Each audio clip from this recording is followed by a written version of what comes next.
this evening what's going to happen is a couple of different things. First of all, each teacher that is here on the panel has presented an aspect, a facet, if you will, of the diamond of treating the heart. And the heart has many facets. The diamond has many facets. We've learned about psychospirituality. We've learned about nutrition.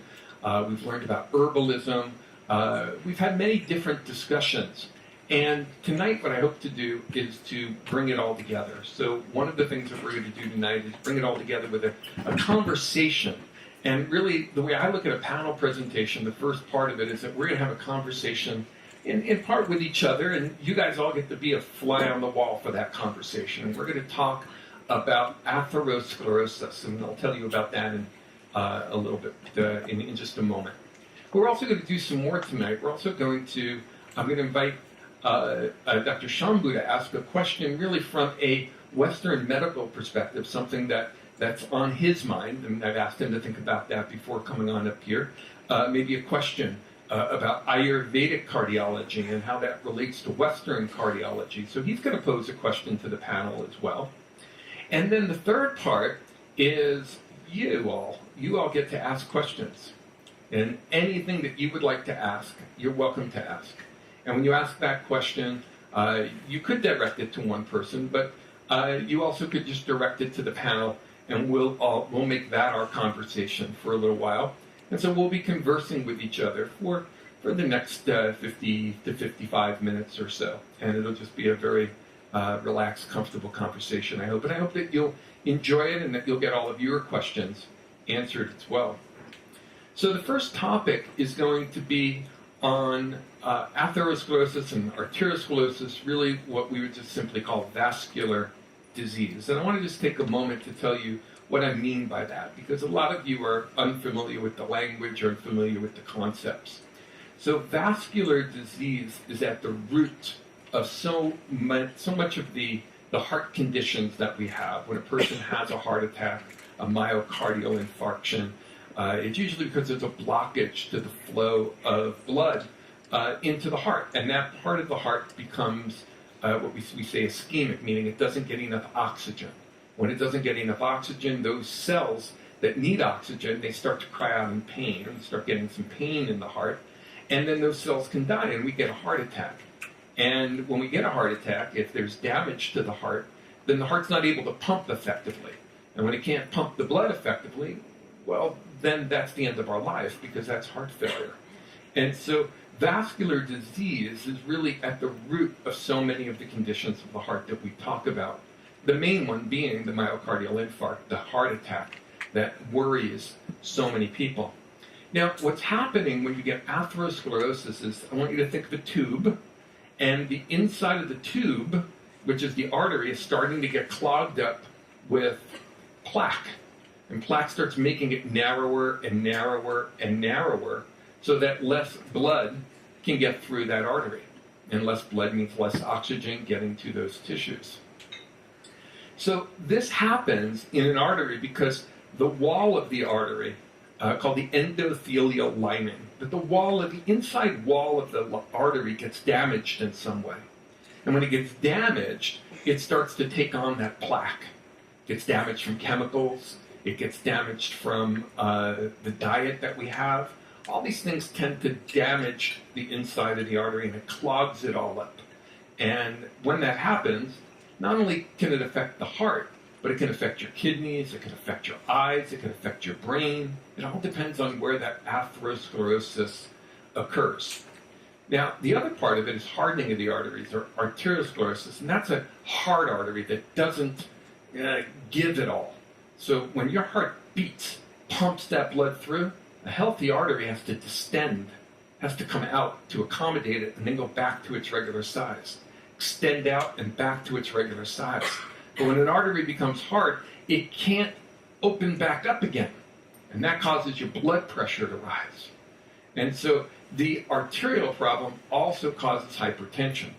And together, that causes a lot of what we would consider to be the risk factors of heart disease.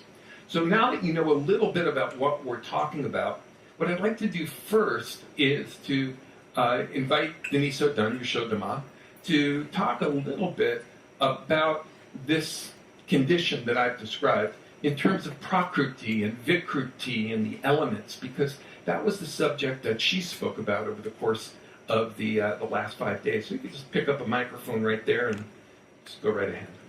Thank you very much. So Prakriti being that combination of Vata, Pitta, Kapha, the doshas that we are all born with, developed, it began at conception, continued through, of course, our in utero development.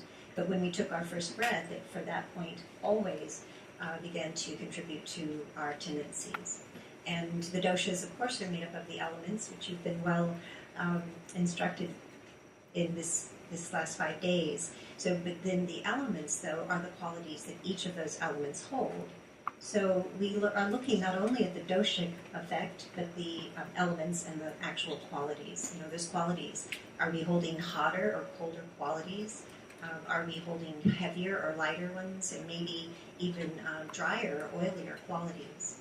So based on that, and knowing that within every quality, every element, every dosha, there are inherent strengths and weaknesses that presents, and so we inherently carry those strengths and weaknesses. That leads us, it predisposes us to certain conditions accordingly. And when it comes to looking at the dominant nature of a person, atherosclerosis is considered primarily a Kapha jaw or made of Kapha type of disorder. So a person that is more dominant in Kapha might have that tendency to have a higher risk for atherosclerosis. It also means because of the qualities of Kapha, the oily, heavy, dense quality, that could start to happen in the arteries, leaving fatty deposits. We call it metadhatu. And with those deposits, that could also be related to Pitta Jago, the inflammatory potential. So someone who is dominant in Pitta might also have more of a predisposition. So that's the look from a Prakriti standpoint, what our tendencies are. Now, I want to break away for only a second, and I know the rest of the panel will be speaking on this, to say that is not the end-all, be-all. You know, it's what we do with that information that can make all the difference in our outcome. They'll be speaking on that more. So the other look is Vikriti, and that would be the current influences, those things that we are encountering, day in and day out, and the qualities that those doshas hold. So if we are leading a life, especially if we're more Kapha dominant, that is diminishing Agni, Jatara Agni was spoken of this at this seminar, this symposium, then we might be overindulging in fatty or rich, heavy foods, sweet foods also, and that would increase Kapha. That would lead us more towards this type of disorder. Also, because of Kapha's tendency to accumulate, and again, in this case, we're talking about fatty deposits, that would be something that we would consider in the choices we make in our day, our dietary and lifestyle choices. The other component would be Pitta, so far as our influences, those things we choose in the course of the day and in our life. And it would be things that are inflammatory, basically. By nature, the way that a person that is dominantly Pitta might tend to force or insist or push their way into life. And eating foods that are more oily, even sugary foods, can increase Pitta and inflammation. So it's all of those things that we consider, not only our nature, but the choices we make in a day that could add to this potential type of disorder. Thank you. So then to summarize, is it accurate to say then the atherosclerosis, the clogging, is primarily due to Kapha? Yes. There can be inflammation that can cause blockage too, and that's Pitta. And the hardness, if the artery gets very hard, then that would be Vata. Yes, exactly. And so all three of these doshas can come into play in terms of causing the vascular disease, hypertension, and ultimately lead to a heart attack. Yes, exactly. And one thing that both the Kapha and Vata components share is that they both diminish the intelligence of our cells and of our digestive ability, and where the Pitta contributions would all lead more towards inflammatory response. Yeah, thank you so much for that. Thank you. Yeah. I'd like to invite Marisa Larson to talk about the dietary aspects of how we might work with somebody who has this clogging of the artery, or maybe the inflammation that's blocking it, or even the hardness. Can you make any comments about what we can do with diet? Yeah, absolutely. Thank you. So the most important part of all of this, and I'd like to sort of reference Dr. Roge the other night when you were speaking about how in times past people tended to eat closer to nature and ate the food that our earth just naturally presented to us. But in modern times we have all of these choices. And they're rather enticing choices. We have fatty foods and fried foods and packaged foods and junk foods and fast foods and all of these foods that are not the abundance that Earth has so beautifully given us. And in eating those, we're eating out of sync with nature. And so fundamentally, going back to making choices that are more in alignment with what the natural bounty of the earth presents to us. But underlying that, and really the key point is in order to do that, many times it takes a change of consciousness, because for the atherosclerosis, the arteriosclerosis, the hypertension, for that to occur to begin with, it often is because people are not obviously making healthy choices and may not be aware enough to do so.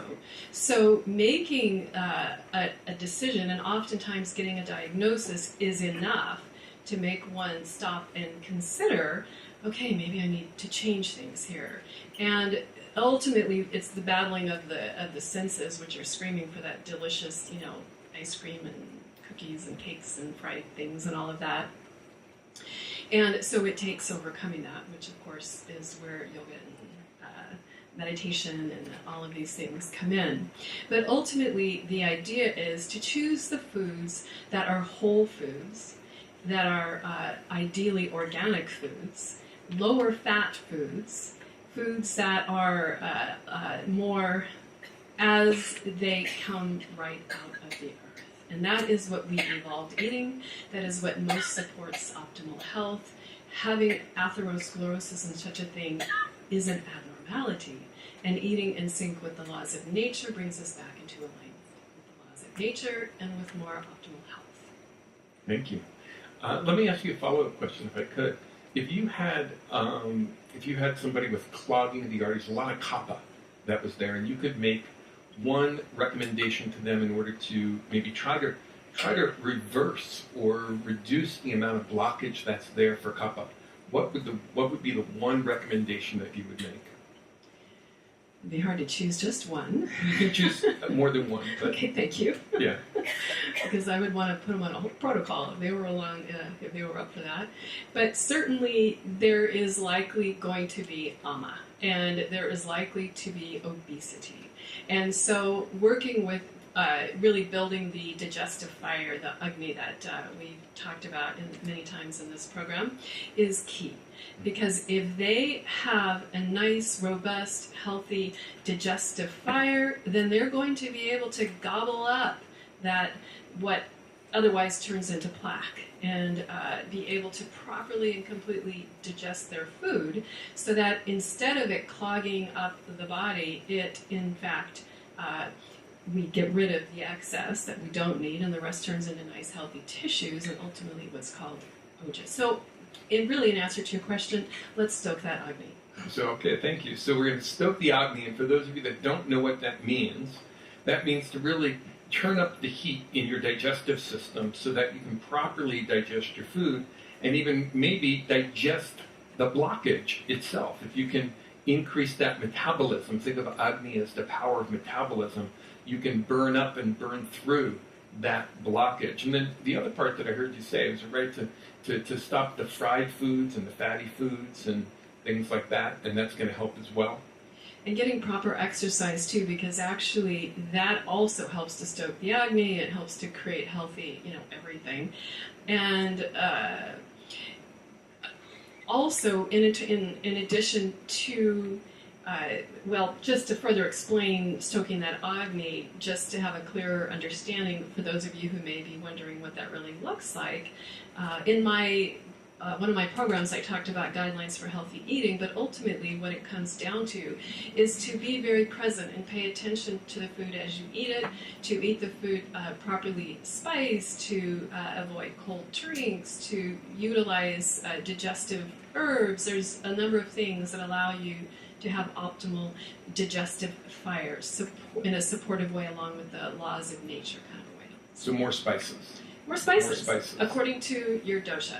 For kapha, so hot spices for kapha. Hot spices for kapha. Okay. Yes, cooler spices for pitta. Of course, we are typing kapha here, and more medium for vata. All right. Yeah. One of the things that's really interesting, and I'd like to hear from other people as well what you think about this, because we're on the subject of food for a moment, and that is that several years ago, the reports from, I think it was the British Medical Journal, did a meta-study on salt intake, and what they found out about salt intake was completely counterintuitive to what most people think about when they think about salt. How many of you have heard that salt, if you have too much salt, that's going to cause maybe high blood pressure or cause that kind of a problem? It's going to cause heart problems. Anybody hear about that? Lots of hands going up. Interestingly, this meta-study took a look at over 30,000 people. And what they found when they looked at all of the study was that as salt intake increased, blood pressure decreased in the general population. And there's an Ayurvedic principle that teaches that salt is a softener. Remember I talked about how that artery has to distend? Well, it's conceivable from an Ayurvedic perspective that salt actually, while it retains water, makes the artery more distensible and able to handle that water. And I'm wondering if any of you have come upon that, have you been working with it at all, and what are your thoughts about that?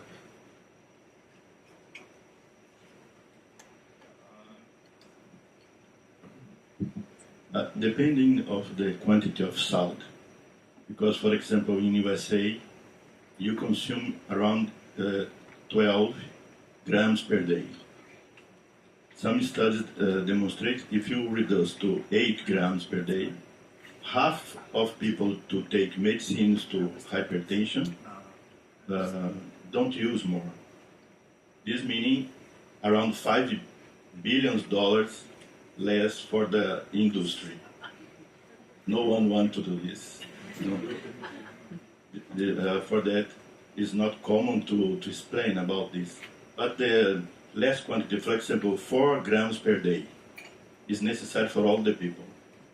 More if the people live in some hot places like here or Brazil, because our water goes with salt.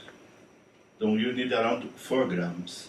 This is because salt have water and fire in the composition. The fire open space, have the sharp attribute. Like if the person have some clothes, have to use spice and bitter, because bitter is air and space. Air move and space open space to move. Do you understand this? And spice is fire and air. Fire have the sharp and penetrating attribute, and the space and the air move. So that if you use more sweet is earth and water. This form the tissues, but block the tissues. More sweet and salt increase the possibility that we have these problems, cardiac problems. And you have to use not in big quantity, but more bitter and the spice to open, to clean. Does not have so much propriety to nutrition, but have the propriety to clean every day. Use a little quantity of bitter and spice, and to clean, and salt and sweet to form tissues. Thank you very much. Anybody else want to comment on the salt issue? And I'd like to invite, if you would like to make any comments about salt also, to please feel welcome in terms of its effects. Thank you. It's an honor to be here with such distinguished faculty. Well, the traditional Western view on salt is that it universally causes high blood pressure. But clearly, there's a whole nother way of looking at it in the Ayurvedic world. And, I found myself sitting in the audience and agreeing with virtually every word I heard. The patients I see are already so sick, and they already have hypertension, they have diabetes, they have obesity, they've already had a heart attack, they've got a scar in the heart, and a lot of times they already have electrical problems. So as Dr. Ruge so nicely pointed out a few days ago, the mechanism for death and heart attacks is that a scar is formed because of the blockage in the artery, because of the atherosclerosis. And once that scar is formed, the heart, which functions via electricity, has the propensity to have an electrical problem, which can cause death. And so I would actually use this opportunity to turn around and ask a question. Dr. Ruge pointed out that medicines have reduced the likelihood to die of a heart attack once a patient is in the hospital, if they make it to the hospital. But the patients who don't make it to the hospital, or many patients don't make it to the hospital, they die of heart attacks. It brings up the question for me, though, because of the patients I see who already have had a heart attack, already are sick. What do you do with those patients? Because we treat them.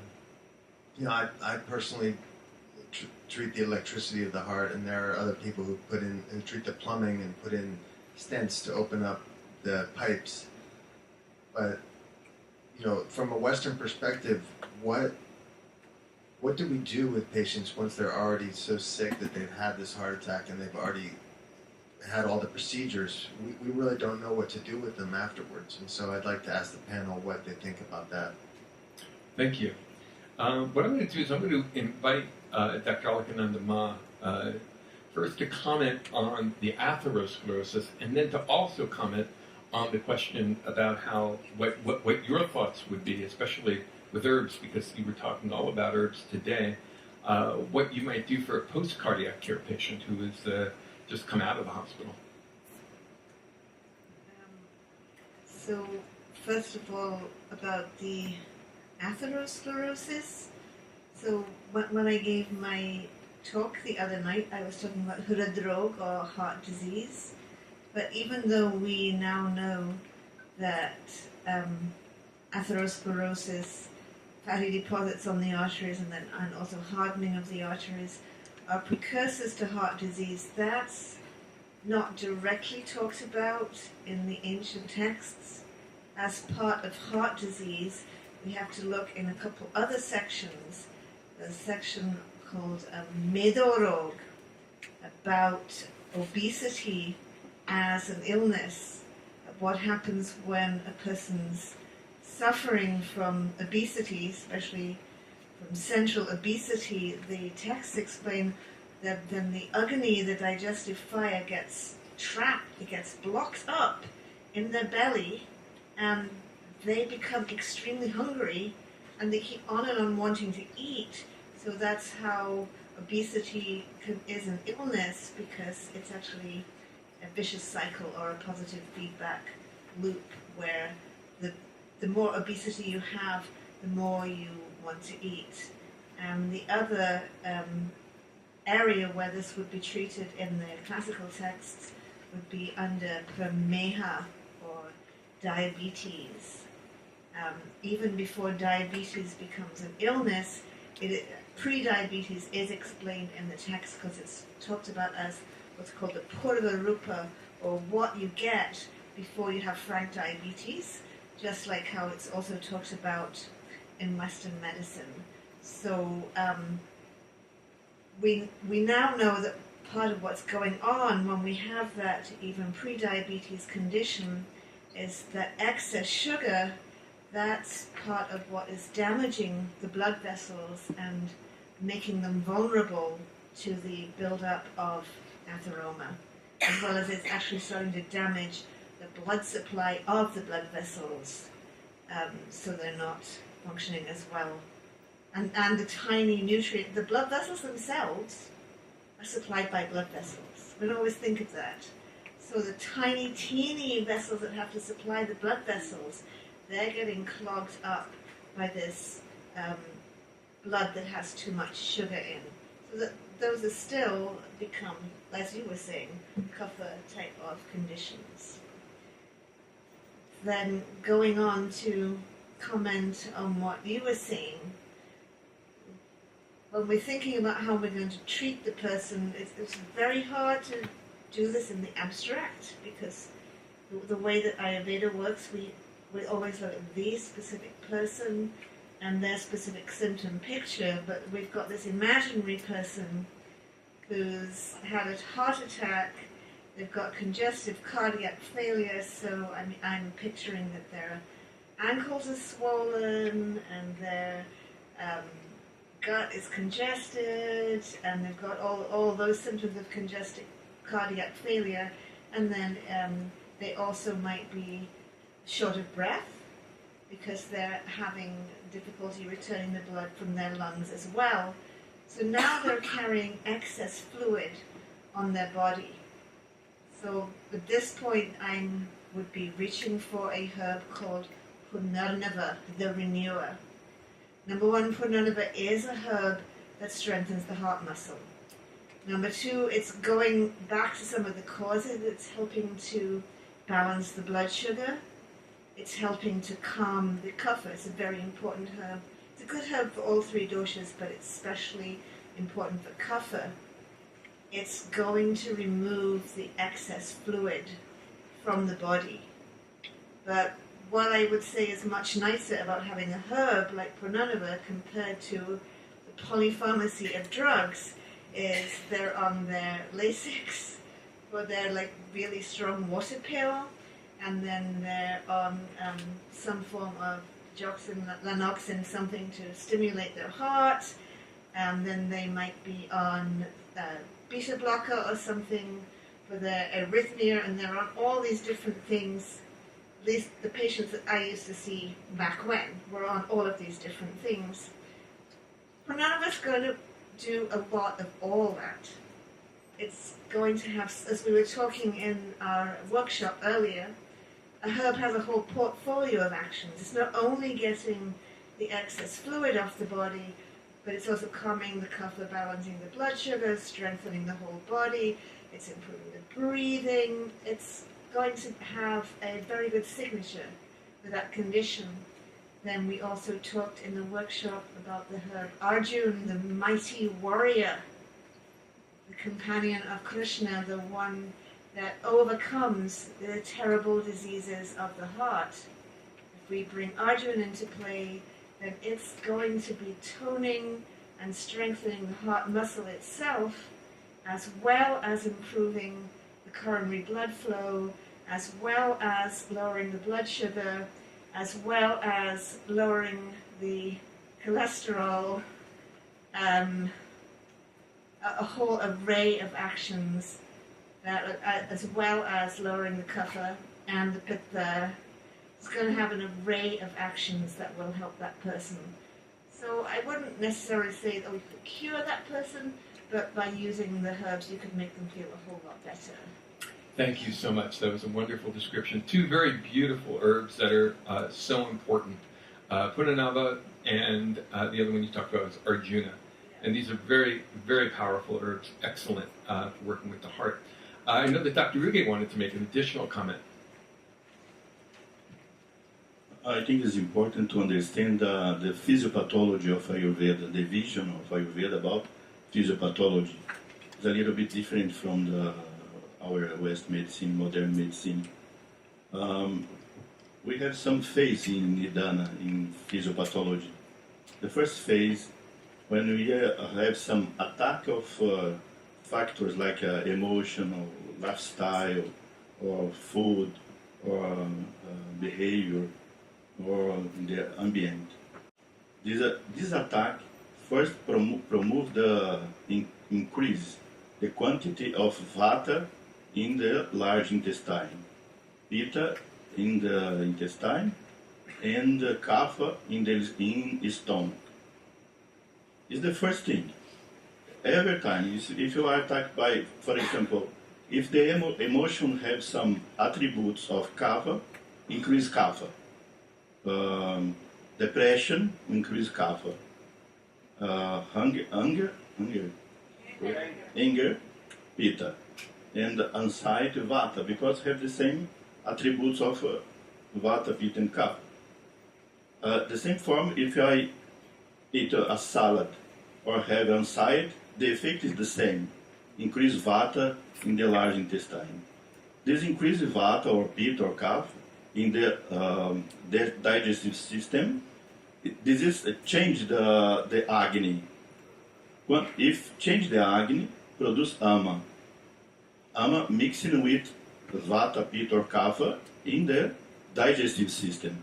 All the diseases start in digestive system, and then do prasara or movement outside to the digestive system and comes to the rasa, plasma. And then find one tissue, a weak tissue.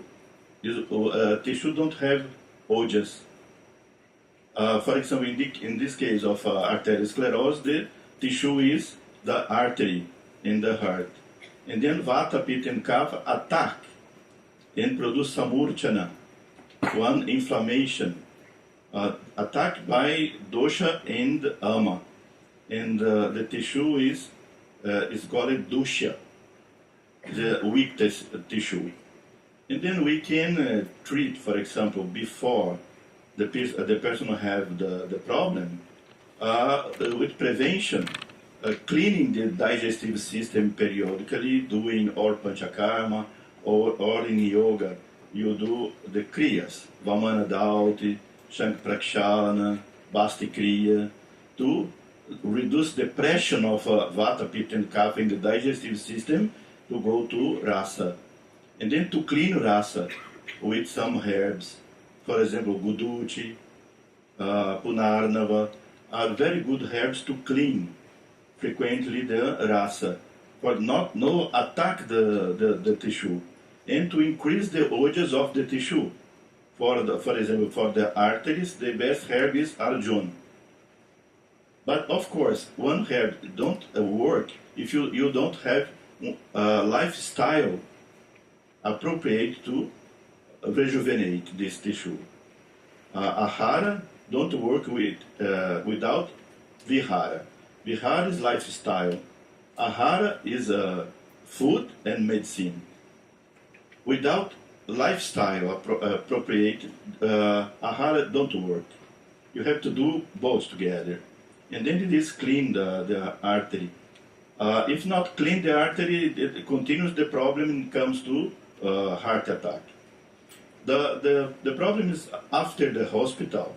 We have some experience in our clinics.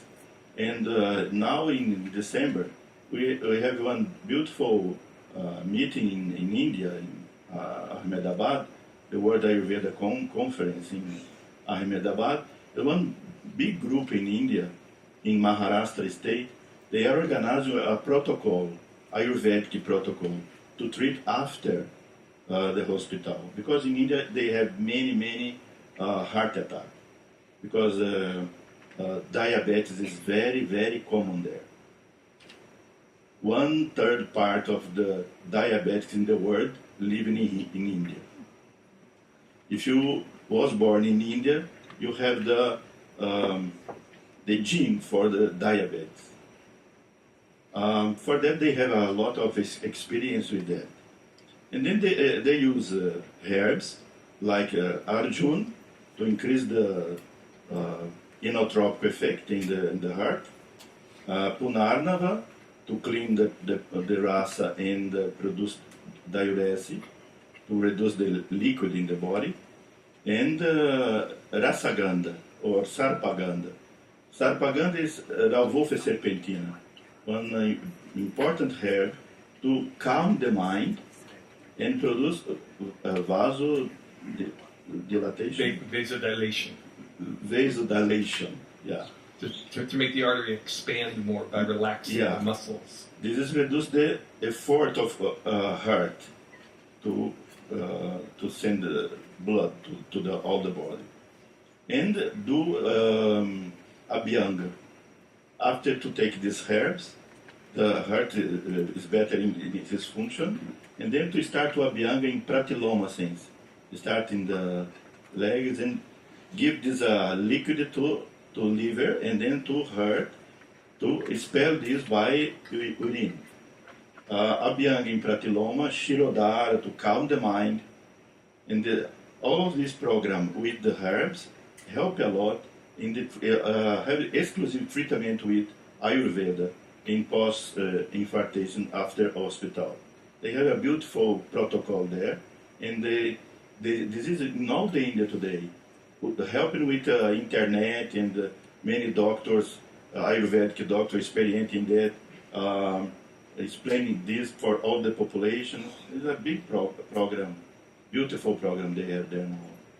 Thank you very much. Thank you very much. So you mentioned another very important herb, which is Sarpaganda. And this then adds now to the possibilities with the Puranava, which is a diuretic, and also the Arjuna, which is a very, very good herb for increasing that cardiac output. One herb that hasn't been mentioned by anybody yet, I'm wondering if anybody would like to comment on the use of Bala. It's a very, very nourishing herb for the heart, particularly with Vata-type heart disease, and when the muscle itself has been weakened. It's one of the best herbs that I have found for repairing the muscle, working with the Kaja Hridroga when the condition is due to Vata dosha. Anybody have any thoughts about the use of that you'd like to share?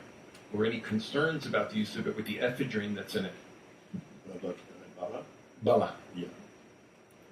Bala is very important herb, Sida cordifolia or Sida rombifolia, because not only to clean, but to increase the Bala. Bala meaning resistance, force. Young people is Bala. Bala Krishna, Bala Rama. This Bala is young, powerful. Bala is one herb. You have many of these herbs naturally in Brazil. If you try to take this herb with your hand, it's impossible. 3 men, strong men, to take this is impossible. If you put this to triturate in one machine, broke the machine. Because it's very, very strong. This is strongest for the herb. Give to you if you take this herb. Now the Vatas take Bala tomorrow and have one Samadhi. Because they are very sensitive. They have Samadhi with 1 gram of Bala. And then this increase the reserve of force of heart and arteries in all the body. Not only these tissues, but all the body. It's very important herb to rejuvenation in all the tissues. Thank you. So that comes into play now with your question, which was post-cardiac care. Bala is one of the best herbs that you can give somebody who's had a wounded muscle that needs to heal and to try to get the most out of the body. And it's an herb, too, that can be taken for a long period of time. As a follow-up, we don't really have access to these herbs in most large medical centers in the United States. And as Dr. Ma mentioned, the patients who present to someone like me tend to be already on Lasix and digoxin and Plavix and aspirin and other medications. And so my question would be,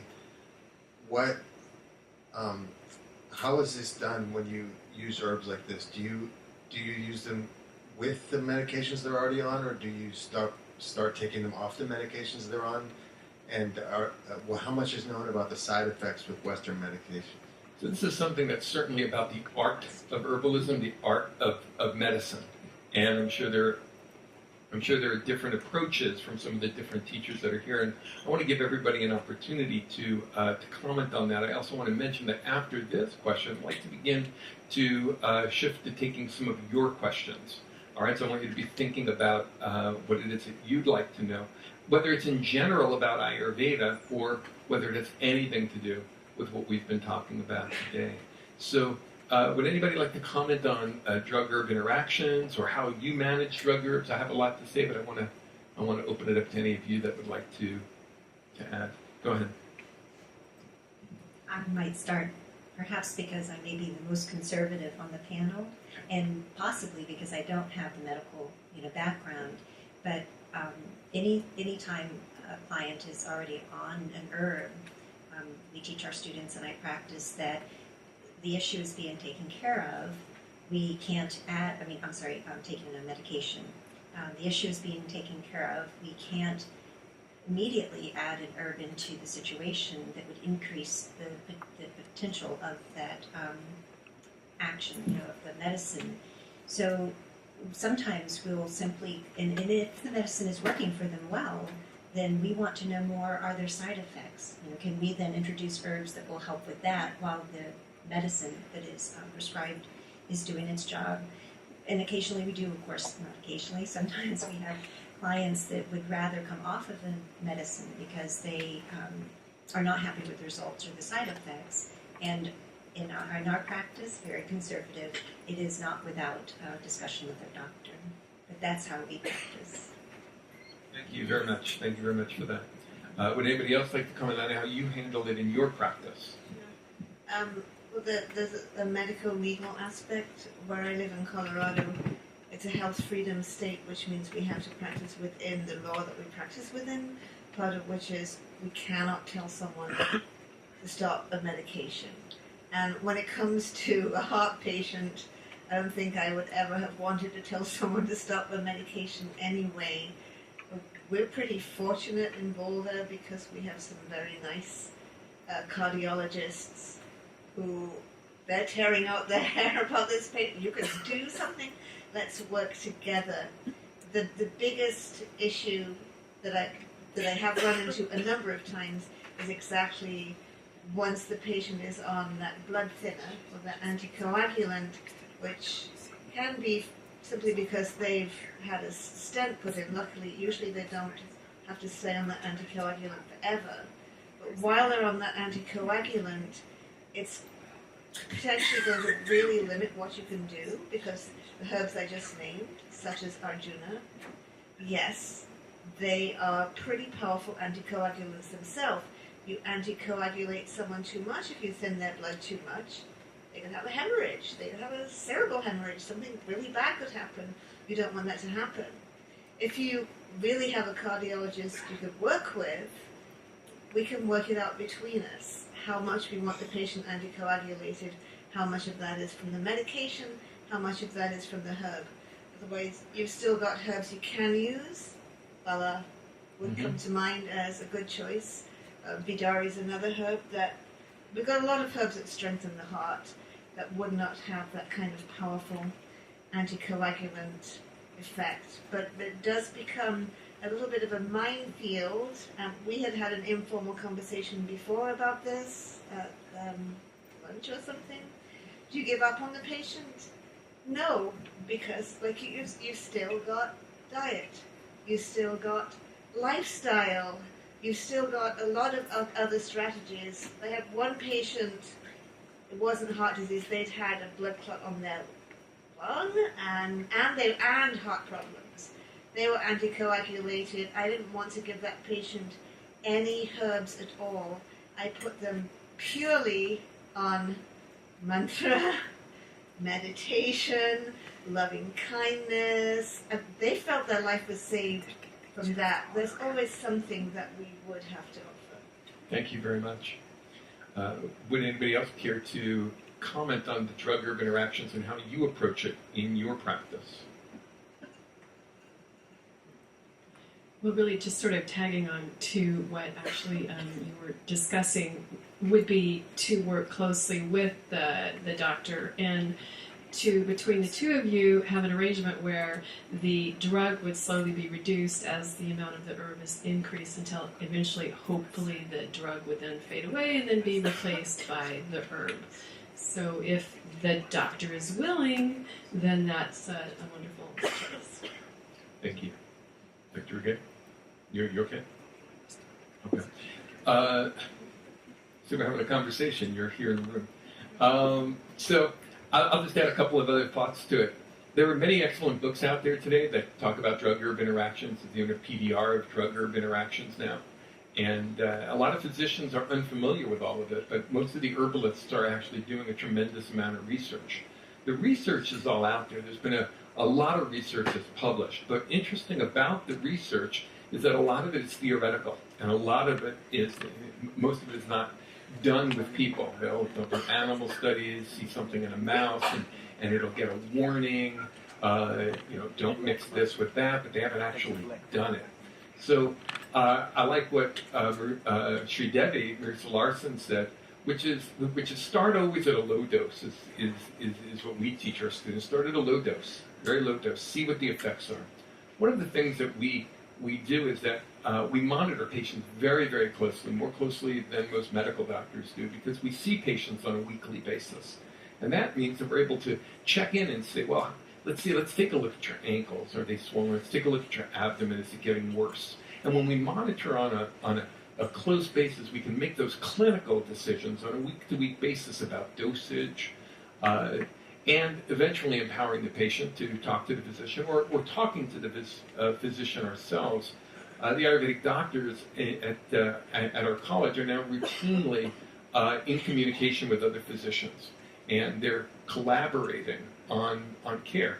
So we find the physicians who are open to that, and we work with them in that way. So that's how we do it. All right, thank you very much. So now what I'd like to do is begin to open it up to your questions. Go ahead and we're going to set up a microphone here, and you can just come on up and make a line. I'm assuming there'll be 20 or 30 or 40 of you that come up. So one at a time, please. And come on up to the microphone, and you can ask any question that you would like about any of the topics that you've heard over the course of the last week. So that would include the psycho-spiritual aspects of the heart. We've talked about prana, tejas, and ojas, the gunas, sattva, rajas, and tamas, the doshas, vata, pitta, and kapha, the 5 elements. Any of these things, prakriti, vikruti, your constitution. So I see we have a brave first person to ask a question. Hi, thank you so much for all the great talks and the wonderful information. I kind of wanted to address maybe a little bit of the elephant in the room, perhaps, and I know obviously we're in a very different crowd, but there's a lot of talk, a lot of cardiologists that are basically saying avoiding animal-based products is really almost reversible cardiac issues and problems. But no one's really mentioned that. And I know obviously when we're in the place that we're in, maybe it's assumed that none of us consume animal products, but if you're having patients outside of here that are eating that kind of food or animals, and that's causing this disease, wouldn't that be one of the first things to kind of get them saying, hey, let's not do that anymore, and then continue with the herbs, not all that stuff? So that's a great question. Thank you very much. So if I'm understanding your question correctly, you're talking about the reversing of heart disease through and the reversing of the atherosclerosis, particularly through diet, and your comment was through the avoidance of meat particularly, and that leads, of course, into the research of Dean Ornish and others who have pioneered that work, and it's certainly a very valid approach, and atherosclerosis has been shown to be able to be reversed, and I'd like to invite anybody that would like to make comments about that to do so. Just one quick comment is that as a Western cardiologist, we do recommend plant-based diet. It's known to be one of the sources of longevity, and the problem is that most patients are not willing to consider that, even in their advanced condition. Thank you.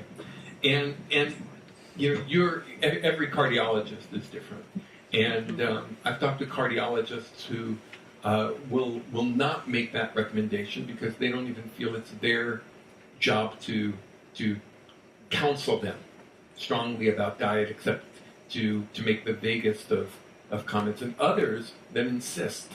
How much conversation is there within the cardiology world about diet and lifestyle? It's a great question. In the cardiology world, there's not enough conversation about diet and lifestyle. It's sort of natural for me because I come here and I'm not your standard cardiologist, but I would say that there are two groups of cardiologists, and one of them is small, and that's the one that recommends a plant-based diet almost in the first conversation with a patient. And then there's the rest of the cardiologists who have not yet come around to that idea. So it sounds like it's really the patient's choice, and when you're dealing with the mainstream population, they're very different than you are. You have an open mind, you have a flexible lifestyle, and usually a commitment to your health and your well-being. But I'm sure you're dealing with a lot of people who an improvement for them is having only one Big Mac a day instead of two, right? Something like that, or a big 64-ounce sugary drink and reducing it down to 32 ounces would be a big improvement. Yeah, that's absolutely true. And I think the real issue is that heart disease needs to be attacked before it happens, because we're allocating so many resources to so few patients who are already very far advanced. Well, we know what we need to do to avoid heart disease, and that's been discussed so beautifully the last few days. So the conversation between your average Western doctor and your unaverage Ayurvedic doctors that we have here needs to be expanded, I think, in order to really attack the problem where it starts and to go after that huge percentage of patients who don't even make it to a hospital. Thank you. I'd like to invite you, if you do have a question, to come on up to the microphone and ask. You have a question? Yes. Yeah, I have two questions. One is about salt, and in Canada, and probably in the United States and other places, we consume a lot of refined salt. So it's been, I can't remember what they add to it, but it's been processed so it doesn't clump, and so that it retains it and it flows.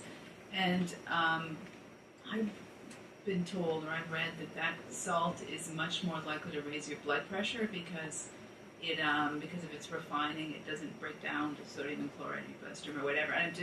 I'm just wondering, is it worthwhile to buy the potato chips with the Himalayan salt on them versus the processed salt? And my second question is for Dr. Ma, and it's just in general, when you prescribe herbs to a patient for cardiac or for mood, do you keep people on long term with a formula? For instance, if you find Bocapa and Scutellaria is a very effective formula, do you leave them on those formulas long term? Oh, thanks. Okay, so we have two questions. One of them is about salt, and one of them is Dr. Alakanand about how she manages the herbs. So let's start with the subject of the salts. There's so many different salts out there now. You see Himalayan pink salt, and you probably think you're in a health food store. It must be really good for you. Anybody have any comments about the variety of salts that are out there? Sea salt, Celtic sea salt, pink salt, you've got your table salt. There's black salt. Any other thoughts? Yes, please go ahead. I'll take this also. So in Ayurveda, the whole question about salt, I was sort of itching to say something because salt isn't just salt in Ayurveda. Then we have to say which kind of salt we're going to talk about, because there is Samudra, which is sea salt, there's Saindava, which is the Himalayan salt, there's black salt from Pakistan, there's also a couple of other kinds of salt that we don't see so commonly. So every kind of salt has its own set of properties, the times when it is used medicinally, herbal formulas that it becomes part of, and so on. So it's a much bigger question. In our household, yes, we do only use the Himalayan salt because it is the salt that is least worst for pitta, and I don't like very salty food at all, but it has a little bit of salt to taste. So that's actually what we always use, because it's the best, sort of, if you're going to pick a best for everybody salt, then you're going to go with that pink rock salt.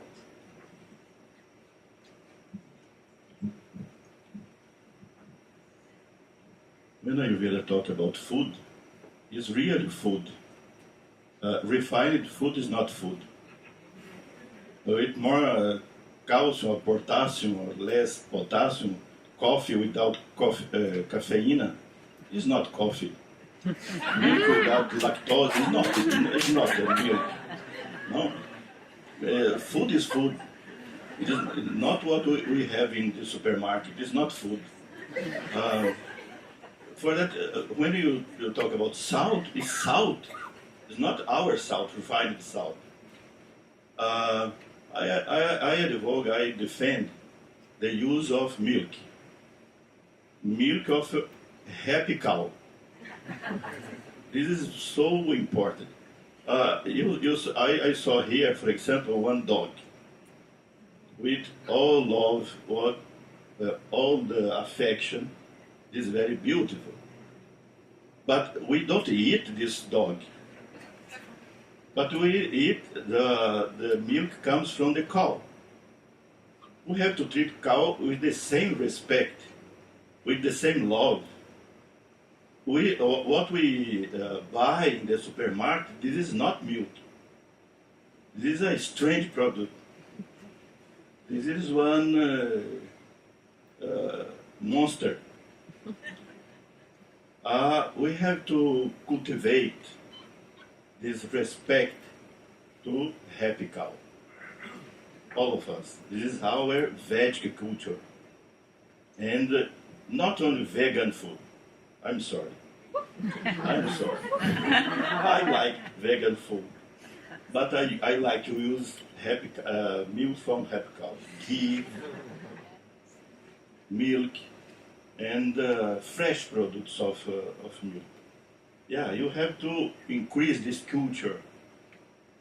We go to another side of the city to buy one vegetable organic. We can go to one farmer to respect the cow and buy this organic milk and comes from the happy cow. This is our very strong propaganda. Cultivate happy cow. This is my main important lecture here. Happy cow. We have happy cow in the ashram. Every day you do puja for them. They listen Gayatri mantra when take the milk in the morning. We don't have problem with milk. But all the people now have a problem. In India, some doctors have 40 years to practice Ayurveda. They don't saw one case of problems with milk. Because there, the people have so many respect to the cow. But here, in Brazil, in Europe, mostly in Europe, all the people have problem with milk. Because what they take is not milk. The salt is not salt. The rice is not rice. No. All the people have problem with wheat. This is not wheat. The Italian people don't have problem. Because their wheat is very good. It's really food. They don't eat really food normally. Yeah, this is. Thank you.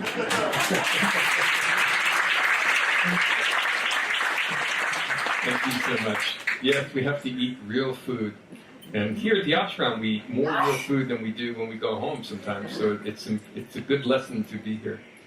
Dr. Alkanandamad, the other part of the question for you was about taking the herbs that were for the mind, I think Bacopa and Centella, Asiatica, and I think the question was, do you keep them on it for long, long periods of time? Let me just comment on the happy cow. We haven't located happy cows in Boulder where the baby boys won't become grass-fed beef. We actually have the happy goats that are half a mile from our ashram where they do the goat yoga. If any of you saw Michael Moore's latest film, there's a quick shot of the goat yoga. That's our goats. That's our goats that we get our goat milk from. So the question of how long someone stays on a herb or a formula is really, as with everything with Ayurveda, it is very much individual. If we've made a formula for someone, as long as they're needing to take herbs, usually they're at least going to get changed out seasonally. Recently we had a couple of patients that popped off for their holidays in Australia, so they're on their winter formula and we had to make summer formula for Australia. So we will at least be adjusting seasonally as well as according to what is going on with the patient. Do people take things like Brahmi tea long term and it becomes a part of their lifestyle? Yes, they often do, but there really isn't any kind of a rule about how long someone stays on their herbs. Is completely individual. Thank you. Yes, go ahead. Thank you. The key that I would like to express in regards to the use of herbs is that ultimately herbs are incredible at supporting us, especially to get to a point to where we don't need them anymore, perhaps. And that point, to get to that point involves lifestyle. And ultimately, achieving a lifestyle that's going to support optimal health really comes down to recognizing that we need to do so. Most people are unconscious about how they care for themselves. Most people today probably take better care of their car, honestly. They make sure the oil's always changed and they're rotating the tires and all of those things, but they're not recognizing that we have to care for this vehicle as well. And we have to give attention to it. And that is so not a part of the collective psyche, but except for as we're doing our part to try to bring it into the collective psyche through Ayurveda. But to the extent that we do so, that we are conscious about all of the practices that are such a part of Ayurvedic lifestyle, the way we eat, the way we care for ourselves. Ayurveda tells us what time to get up in the morning for optimal health, what to do when you get up. Like, what's the first thing to do? What's the second thing to do? Scrape your tongue, have a bowel movement, drink some warm water, eat some breakfast that's appropriate to your dosha. Well, after you did your asana practice and your pranayama and your mantra, of course, and eat meals at regular times, go to bed at a regular time, do meditation regularly. All of these practices and using the five senses wisely will support us to have optimal health and ultimately not get ourselves in such predicaments in terms of health issues.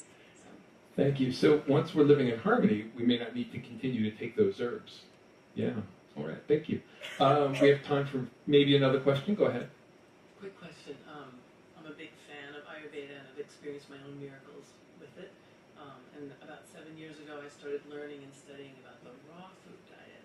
And I'm teaching classes and I'm experiencing more miracles. And I'm just curious the Ayurveda philosophy about raw. So we'll have...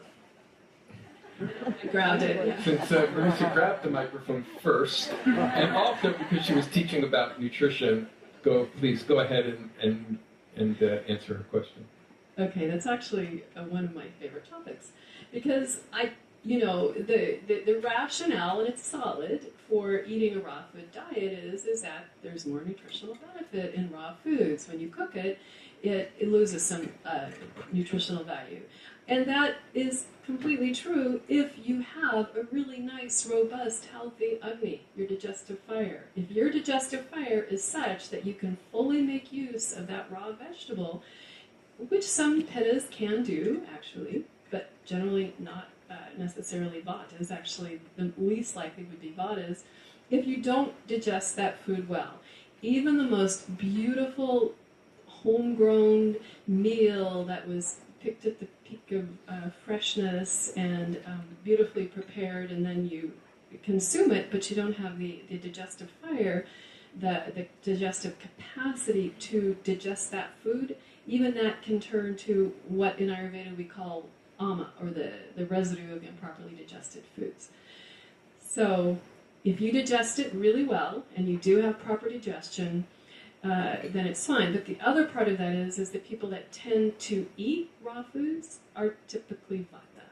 And that is not a good choice for vata, because it tends to also increase vata dosha. So, Thank you. I think you did a great job answering that question. Is there another question? Yeah, so I actually just learned about Ayurvedic medicine in coming here. I never knew about it before this, and like learning about all the herbs and everything is really cool, but I've never seen any of these things in like my stores or anything. So I was just like wondering, you sound really great, but like where could we get it? I don't know. Depending on where you live, first of all, there may be an Ayurvedic practitioner that you can always consult with and develop a relationship with and can support you in your health and your well-being. And then when it comes to some of the herbs that we've been talking about, most health food stores today, if you're in the United States, except in certain parts of the country, certainly it's harder to find it, but in most parts of the United States today, you can find Whole Foods Market, and you can find various health food stores, and they'll have a wide variety of herbs, but you have to know what you're looking for. So now that you've heard the word, it sounds like it's going to resonate in you, and you can just start seeing it everywhere. That's my guess. All right. All right. We do have to finish up, and I want to thank you all for asking your wonderful questions. And I want to thank the panel for your participation in this conference, in this panel tonight, but also your lectures, your sharing, your heart, your generosity with your knowledge, really sharing the love of Ayurveda that we all share, and to be able to get that to you is really our dharma. And so we hope that you've enjoyed the last 5 days. It's certainly been a joy for us to be here with all of you, and I would like to thank the ashram once again, all the Swamis, all the Chaitanya, Swami Sarupananda, all of the staff that are here. Without you, this would not be possible. Thank you. Om Namah Shivaya.